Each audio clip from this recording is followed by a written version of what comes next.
Так, ну, помимо всего прочего, соответственно, еще камины конвекционные, металлические.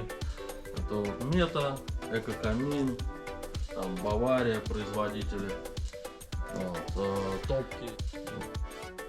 Вот, тот же самый Везувий производители, они также изготавливают камины готовые, притом тоже себя зарекомендовали как очень эффективные, плюс и по цене они бюджетные.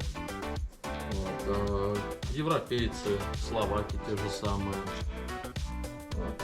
А то, чего нет в наличии, всегда можно привезти в любой момент под заказ.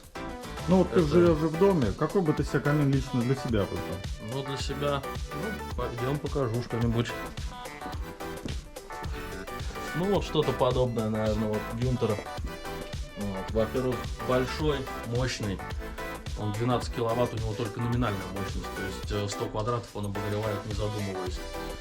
Вот. Во-вторых, чугунина, стенки двойные, он неподъемный, он 80 килограмм весит. Это один просто огромный теплоаккумулятор.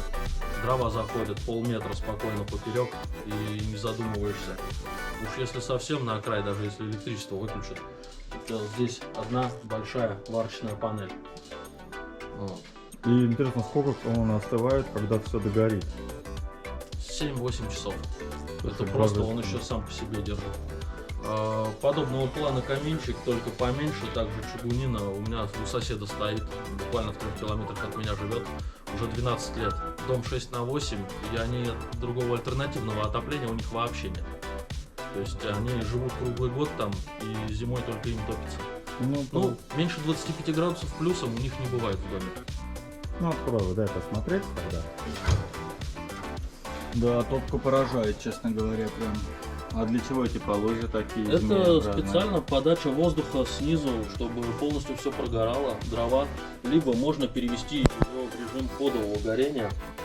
То Это есть, горение идет не снизу подача воздуха, а сверху. И за счет этого увеличивается длительность горения.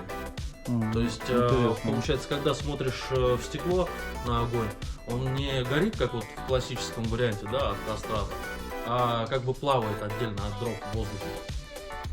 Вот, это тоже дает свой эффект такой красивый. Плюс поддув сделан с боков, то есть не нужно не гнуться, ничего. Вот. Они идут сверху через двойные стенки, каналы подачи идет и снизу, и сверху. Есть и обдув стекла, чтобы стекло также не коптилось.